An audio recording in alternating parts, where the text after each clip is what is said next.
শীতকালের খুবই মজাদার একটি খাবারের রেসিপি আজকে শেয়ার করব। গ্রাম বাংলায় এই রেসিপিটি খুবই জনপ্রিয়। তো আশা করি আজকের এই রেসিপিটিও আপনাদের বরাবরের মতো খুবই ভালো লাগবে। হ্যালো এভরিওয়ান এন্ড আসসালামু আলাইকুম। আশা করি সকলে অনেক ভালো আছেন। তো এই রেসিপিটি তৈরি করার জন্য লাগবে টাকি মাছ। তো এখানে আমি 4টা টাকি মাছ নিয়েছি। আর এই টাকি মাছগুলোকে কিন্তু খুব ভালো করে কেটে এরপর আমি ধুয়ে নিয়েছি। আরও নিয়েছি মাসকলাইয়ের ডাল। আর এই মাসকলাইয়ের ডালগুলোকে কিন্তু আমি 1 ঘন্টা আগে ভিজিয়ে খুব ভালো করে ধুয়ে নিয়েছি। আর এই মাসকলাইয়ের ডালগুলো কিন্তু দোকান থেকেই ভাজা এবং যে খোসাটা সেই খোসাটা কিন্তু ছাড়ানোই ছিল, মানে এই ডালটা একদম ভাজা আর খোসা ছাড়ানোই দোকানে বিক্রি করে। আর সেই ডালটাই নিয়েছি। আর এই ডালটা কিন্তু আস্ত, আর আপনারা চাইলে কিন্তু প্যাকেটের গুঁড়া করা ডালও নিতে পারেন। তো প্রথমে আমি 5-6টা কাঁচামরিচ নিয়েছি। আর এই কাঁচামরিচগুলোকে আমি থেতু করে নিচ্ছি। আরও নিয়েছি কিছু ধনিয়া পাতা। তো ধনিয়া পাতা আর এই কাঁচামরিচগুলোকে কিন্তু আমি পাটা আর পুঁতা দিয়ে তো থেতু করে নিচ্ছি।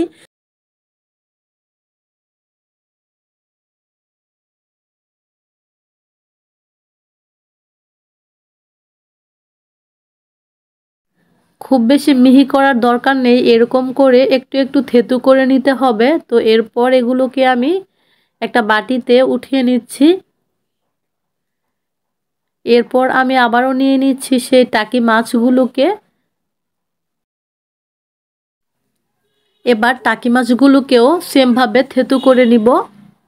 খুব বেশি মিহি করার দরকার নেই। আর টাকি মাছের যে মাথা আর কাঁটাটা আছে ভিতরের, ওগুলো যাতে একদম থেতু হয়ে যায়। এই রেসিপিটি করার জন্য কিন্তু পাটা পুঁতা দিয়েই কাঁচামরিচ, ধনিয়া পাতা আর এই মাছগুলোকে থেতু করে নিতে হবে। এরকম থেতু করে নিলে এই রেসিপিটি অসম্ভব মজা হয় খেতে।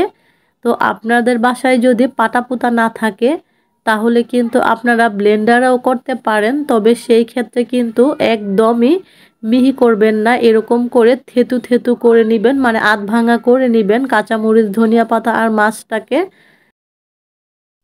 শীতকাল মানেই কিন্তু টাকি মাছ আর মাসকলাইয়ের ডাল, হোক সেটা টাকি মাছ আর শোল টাকি মাছ। এসব রেসিপি কিন্তু শীতকালে অসম্ভব মজা লাগে খেতে। মাছটাকে কিন্তু খুব ভালো করে থেতু করে নিয়েছি। আর এখানে কিন্তু মাথা আর কাটা সব কিছুই একদম মাংসর সাথে মিশে গিয়েছে। তো এরপর চুলায় একটা ফ্রাই প্যান বসিয়ে দিয়েছি। আর এতে আমি 1/2 কাপ পরিমাণ সয়াবিন তেল দিয়ে দিয়েছি। আর আপনাদেরকে যে মাসকলাইয়ের ডালটা আমি দেখিয়েছি সেই মাসকলাইয়ের ডালটা কিন্তু আমি ব্লেন্ডারে ব্লেন্ড করে নিয়েছি। যতটুকু পরিমাণ মাসকলাইয়ের ডাল ছিল তার ডবল পরিমাণ পানি দিয়ে ব্লেন্ড করে নিয়েছি। তো তেলটা যখন গরম হয়ে গিয়েছে এতে আমি দিয়ে দিলাম একটা রসুন কুচি আর একটা পেঁয়াজ কুচি, দিয়ে দিলাম একটা তেজপাতা।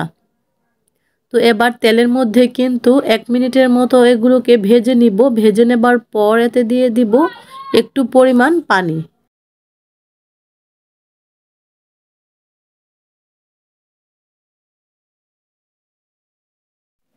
এরপর দিয়ে দিলাম আদা আর রসুন বাটা 2 চামচ। আর এখানে কিন্তু আদা আর রসুনটা আমি একসাথেই পেস্ট করে নিয়েছিলাম। আরও দিয়ে দিলাম 1/2 চামচ পরিমাণ জিরা বাটা। আরও দিয়ে দিলাম পরিমাণ মতো লবণ। দিয়ে দিলাম 1/2 চামচ হলুদের গুঁড়া। দিয়ে দিলাম 1 চামচ মরিচের গুঁড়া। এবারে মশলাগুলোকে খুব ভালো করে কষিয়ে নিতে হবে। কষানোটা ভালো হলেই কিন্তু এই রেসিপিটি খেতেও খুবই মজা লাগবে।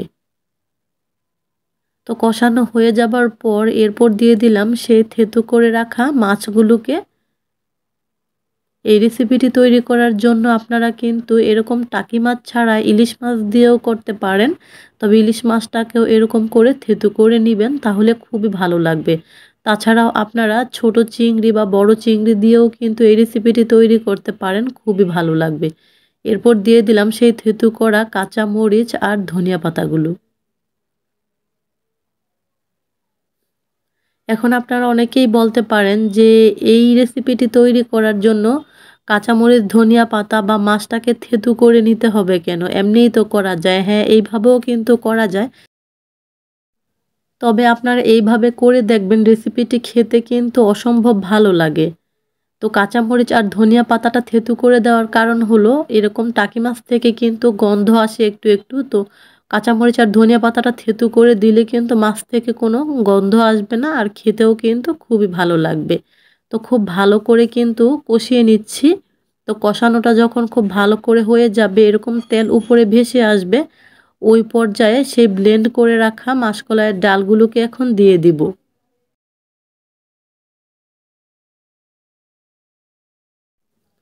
মাসকলাইয়ের ডালটাকে দিয়ে এগুলোকে এবার 2 মিনিটের মতো নেড়েচেড়ে কষিয়ে নিব। অনবরত কিন্তু নাড়াচাড়া করে দিতে হবে, না হলে কিন্তু ডালটা একটু গুটি গুটি বেঁধে যাবে। তো অনবরত নেড়ে 1 থেকে 1.5 মিনিটের মতো একটু কষিয়ে এরপর এখানে পানি দিয়ে দিব।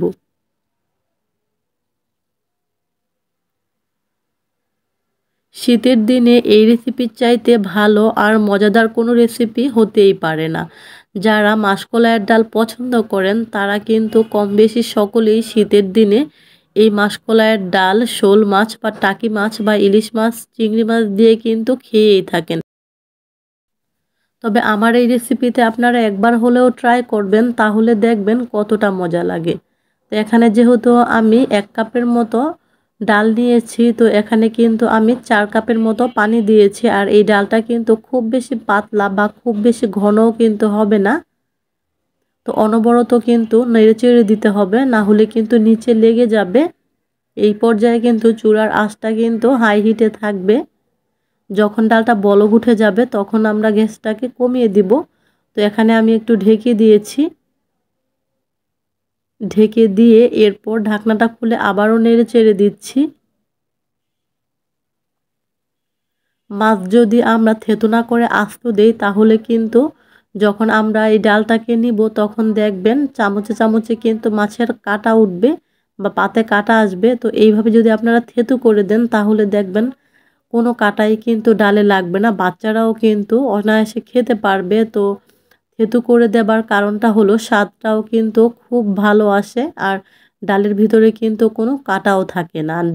যখন থেতু করেছি তখন কিন্তু কাঁটাগুলো কিন্তু একেবারেই গলে গিয়েছে, মানে থেতো হয়ে গিয়েছে। তো সেজন্যই কিন্তু আপনারা এই প্রসেসে করতে পারেন, দেখবেন স্বাদটাও কিন্তু দ্বিগুণ হবে আর পাতে কোনো কাঁটাও আসবে না। তো এই পর্যায়ে কিন্তু খুব সুন্দর করে বলক উঠে গিয়েছে, আমি কিন্তু অনবরত নেড়ে চেড়ে দিচ্ছি। আর এই ডালটা রান্না করতে কিন্তু খুব বেশি একটা সময় লাগে না। বলক উঠার পরে 15 থেকে 20 মিনিটের মধ্যেই কিন্তু ডালটা হয়ে যায়। এরপর এখানে আমি দিয়ে দিচ্ছি 3-4টা পেঁয়াজ কুচি। ডালটা যখন বলক আসবে এরপরে কিন্তু পেঁয়াজ কুচি দিয়ে দিতে হবে। পেঁয়াজ কুচিটা একটু বেশি করে দিলে খেতে খুবই ভালো লাগে। তো এখন আমি আরও 10 থেকে 15 মিনিটের মতো হাই হিটে রান্না করে নিব, আর অনবরত কিন্তু নেড়ে চেড়ে দিচ্ছি। আপনাদের কাছে যদি আজকের এই রেসিপিটি ভালো লাগে তাহলে একটি লাইক দিবেন, আর আমার চ্যানেলটিকে সাবস্ক্রাইব করে আমার পাশে থাকবেন। তো দিয়ে দিলাম আমি 3টা কাঁচামরিচ, আরও দিয়ে দিলাম ধনিয়া পাতা। শীতকাল যেহেতু ধনিয়া পাতা তো বেশি করে অবশ্যই দিতে হবে। তো কাঁচামরিচ আর ধনিয়া পাতা দিয়ে দিয়েছি, ডালটা কিন্তু হয়ে গিয়েছে, গ্যাসটা আমি অফ করে দিয়েছি। আর এই ডালটা কিন্তু ঠান্ডা হবার পর কিন্তু আর একটু ঘন হয়ে যায়। তো এজন্য একটু যখন পাতলা পাতলা থাকবে তখনই গ্যাসটা অফ করে দিতে হবে। তো এবার আমি সার্ভ করে নিচ্ছি। দেখতেই পারছেন কালারটা মাশাআল্লাহ কত সুন্দর হয়েছে, আর খেতেও কিন্তু খুবই মজা হয়েছিল। আশা করি রেসিপিটি ভালো লেগেছে। যদি ভালো লেগে থাকে আবারও বলছি প্লিজ একটি লাইক দিবেন। সকলকে অসংখ্য ধন্যবাদ জানিয়ে আজকের মতো এখানেই বিদায় নিচ্ছি। আল্লাহ হাফেজ।